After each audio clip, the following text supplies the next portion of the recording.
અધિકારી ગૌરાંગ મકવાણાએ સામાન્ય નાગરિકની જેમ કતારમાં ઉભા રહીને કર્યું મતદાન. લોકશાહીની ફરજ અદા કરી નાગરિકોને આપી પ્રેરણા. ભરૂચ જિલ્લામાં આજે રવિવારે સ્થાનિક સ્વરાજ્યની સંસ્થાઓની સામાન્ય ચૂંટણી 2026 અન્વયે અત્યંત ઉત્સાહપૂર્ણ માહોલમાં મતદાન પ્રક્રિયા હાથ ધરવામાં આવી છે.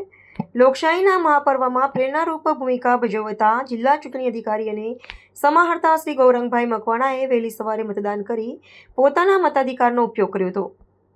વહીવટી વડાએ સામાન્ય નાગરિકની જેમ કતારમાં ઉભા રહીને પ્રસ્થાપિત કરેલી આ શિસ્તબદ્ધતા અન્ય મતદારો માટે આકર્ષણ અને પ્રેરણાનું કેન્દ્ર બની હતી. સમાહર્તા શ્રી મકવાણાએ ભરૂચની BH મોદી હાઈસ્કૂલ ખાતેના મતદાન મથક પર પહોંચીને લોકશાહીની પવિત્ર ફરજ અદા કરી હતી. મતદાન કર્યા બાદ તેમણે ગર્વભેર પોતાની આંગળી પરનું અમિટ શાહીનું નિશાન પ્રદર્શિત કર્યું હતું. આ પ્રસંગે તેમણે જણાવ્યું હતું કે સ્થાનિક સ્વરાજ્યની સંસ્થાઓ લોકશાહીનું પાયાનું માળખું છે અને તેને સુદૃઢ બનાવવાની જવાબદારી પ્રત્યેક નાગરિકની છે. જિલ્લા ચૂંટણી અધિકારીએ ભરૂચના તમામ નાગરિકોને કોઈપણ ભય કે પક્ષપાત વગર નિષ્પક્ષ રીતે મતાધિકારનો પ્રયોગ કરવા આહવાન કર્યું હતું.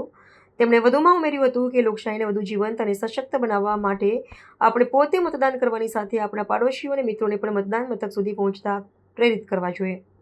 નોંધનીય છે કે સમગ્ર જિલ્લામાં વહીવટીતંત્ર દ્વારા મતદારોની સુવિધા અને ચુસ્ત સુરક્ષા વ્યવસ્થા વચ્ચે શાંતિપૂર્ણ માહોલમાં મતદાન પ્રક્રિયા પ્રગતિમાં છે. નગરપાલિકા, તાલુકા પંચાયત, જિલ્લા પંચાયતની ચૂંટણીઓ છે. આજે મતદાનનો દિવસ છે. આજે મેં મારા મતાધિકારનો ઉપયોગ કર્યો છે. ભરૂચ જિલ્લાના સૌ નાગરિકોને વિનંતી છે, આપ પણ બહોળા પ્રમાણમાં બહાર નીકળી આપના મતાધિકારનો ઉપયોગ કરો. નિર્ભીક અને નિષ્પક્ષ રીતે મતદાન કરો. આપ પોતે તો મતદાન કરો જ, પરંતુ સાથે સાથે આપના પડોશી, આપના મિત્રો, આપના પરિવારજનો એમને પણ મતદાન કરવા માટે પ્રેરિત કરો. ખૂબ મોટા પ્રમાણમાં મતદાન કરી આપણે લોકશાહીને વધુ સુદૃઢ બનાવીએ એવી અપીલ છે. ધન્યવાદ.